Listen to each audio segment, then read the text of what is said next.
Aris, may mga sandali sa buhay na tila ordinaryo lang ang lahat, parehong araw, parehong gawain, parehong mga plano. Ngunit minsan, sa gitna ng katahimikan ng mga sandaling iyon, may isang maliit na desisyon na dumarating, isang desisyong hindi agad napapansin, ngunit maaaring magdala ng bagong direksyon sa iyong landas. Sa mga darating na araw, maaaring may sitwasyon kang kaharapin na tila simple lamang sa unang tingin.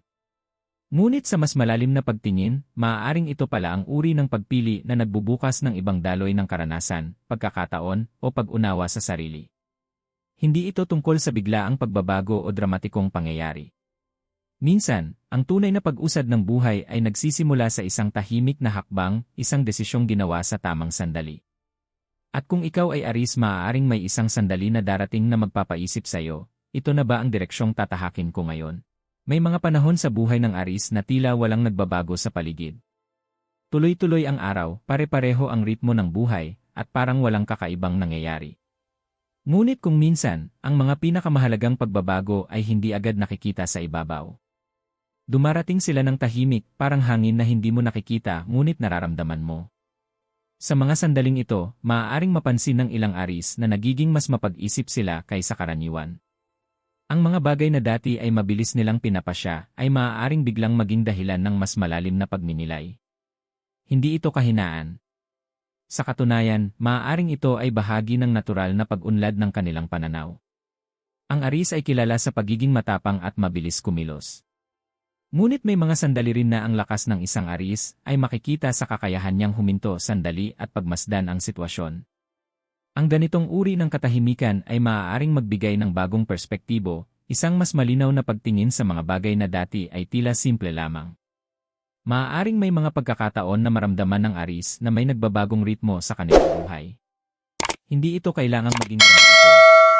Minsan ito ay simpleng pakiramdam na may bagong yugto na dahan-dahang papalapit. At sa mga ganitong sandali, mahalagang mapansin ang maliliit na detalye.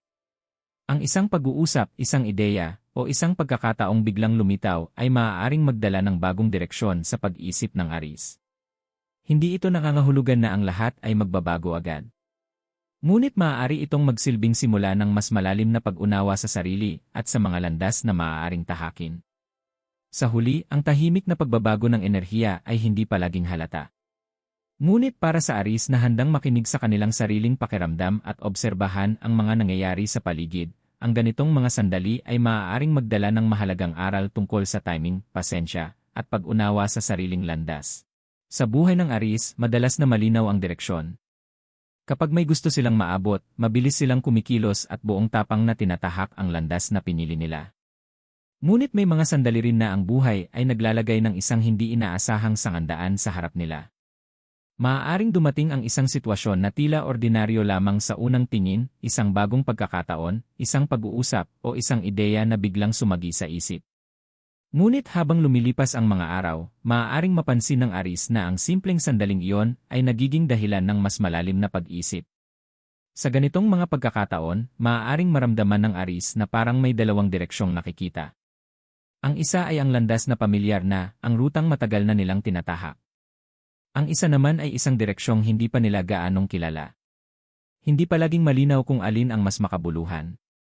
Minsan, ang bagong landas ay hindi agad nagpapakita ng lahat ng posibilidad. Ngunit sa kabilang banda, ang pamilyar na landas ay maaaring magdala ng pakiramdam ng seguridad. Ang mahalagang tanong para sa Aries sa ganitong sandali ay hindi lamang kung alin ang mas madali. Minsan, ang mas mahalagang tanong ay kung alin ang mas nagbibigay ng pakiramdam na may bagong matututunan o mararanasan. Ang mga sakandaang tulad nito ay bahagi ng paglalakbay ng maraming tao. Para sa Aries, maaari itong maging pagkakataon upang makita ang kanilang sariling lakas sa ibang paraan, hindi lamang sa bilis ng pagkilos, kundi pati na rin sa lalim ng pag-unawa sa kanilang pinipiling direksyon. Sa huli, ang isang sakandaan ay hindi lamang tungkol sa pagpili ng daan. Ito rin ay tungkol sa pag-unawa na ang bawat landas ay may sariling kwento, sariling karanasan, at sariling aral na maaaring matuklasan sa paglipas ng panahon. Kapag ang isang mahalagang desisyon ay dahan-dahang papalapit sa buhay ng isang Aries, hindi ito palaging dumarating ng biglaan. Minsan, ang mga palatandaan ay lumilitaw muna sa maliliit at tila ordinaryong paraan. Para sa iba, maaaring hindi ito agad mapansin.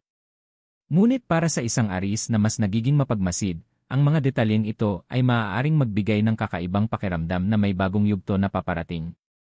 Halimbawa, maaaring may mga pagkakataon na ang parehong ideya ay paulit-ulit na bumabalik sa isip.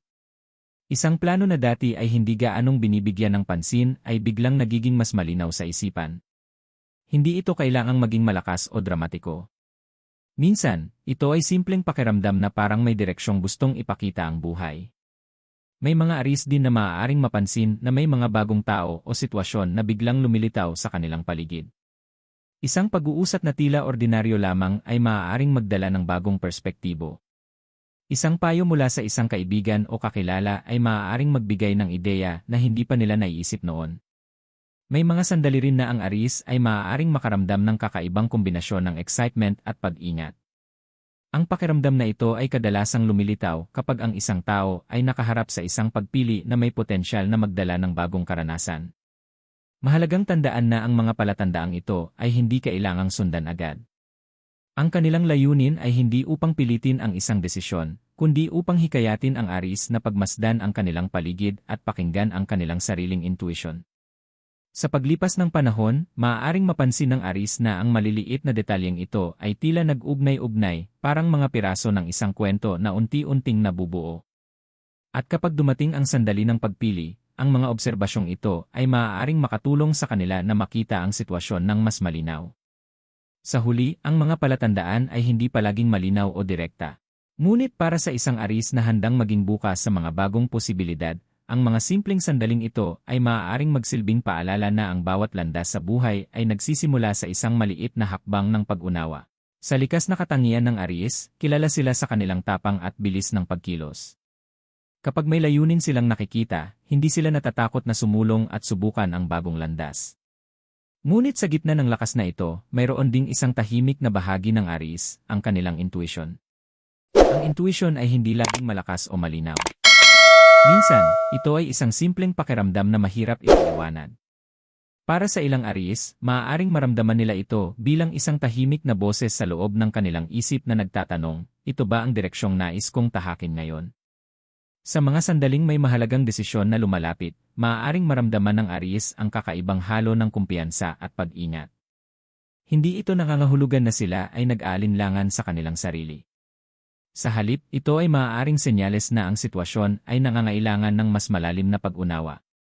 May mga pagkakataon din na ang intuition ng aris ay lumalakas kapag sila ay naglalaan ng oras upang huminto at mag-isip.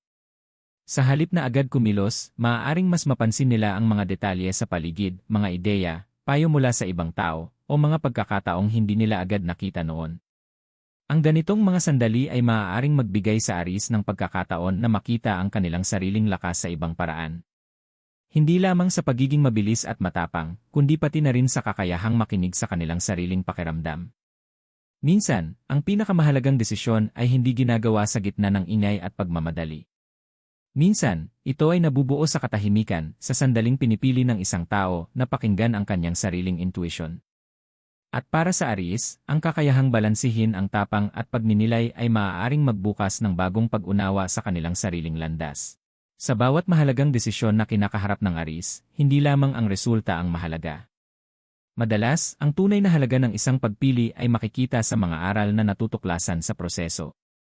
Ang bawat hakbang na ginagawa ng aris ay nagiging bahagi ng mas malaking kwento ng kanilang personal na pag-unlad.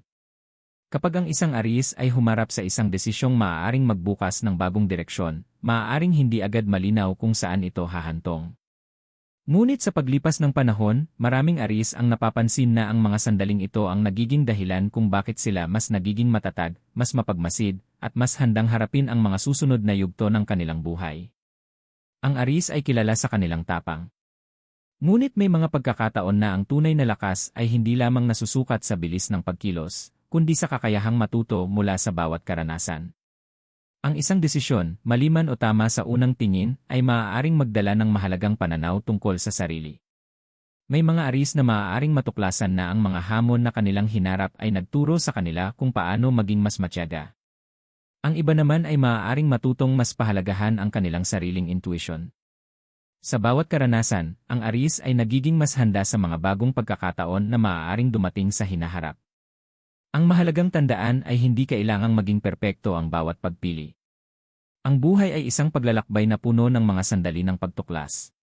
Para sa Aries, ang bawat desisyon ay maaaring maging bahagi ng kanilang patuloy na paghubog bilang isang mas matatag at mas maalam na tao.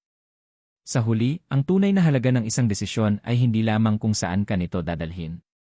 Minsan, ang mas mahalaga ay kung paano ka nito binabago habang tinatahak mo ang iyong sariling landas. Sa huli, ang bawat Aries ay may sariling landas na tinatahak. Ang mga desisyong dumarating sa kanilang buhay ay hindi palaging malinaw sa simula. Minsan, ang isang simpleng pagpili ay nagiging simula ng isang bagong yugto, isang yugto na hindi pa ganap na nakikita, ngunit unti-unting nahuhubog habang sila ay patuloy na sumusulong. Ang mahalagang tandaan para sa Aries ay ang katotohanan na ang kanilang lakas ay hindi lamang nasa kanilang tapang na kumilos. Nasa kakayahan din nila itong huminto sandali, pagmasdan ang sitwasyon, at pakinggan ang kanilang sariling pakiramdam bago gumawa ng hakbang. May mga sandali sa buhay na tila ordinaryo lamang.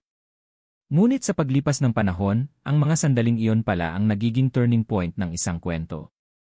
Para sa ilang Aries, ang isang desisyong tila maliit ngayon ay maaaring maging bahagi ng mas malaking pagbabago sa kanilang pananaw, karanasan, at direksyon. Hindi kailangang malaman agad ang lahat ng sagot. Ang mahalaga ay ang pagiging bukas sa mga bagong posibilidad at ang pag-unawa na ang bawat hakbang ay may sariling aral na dala. Habang patuloy na tinatahak ng Aries ang kanilang landas, ang bawat desisyon ay nagiging bahagi ng kanilang kwento, isang kwento ng tapang, pagtuklas, at patuloy na pag-unlad.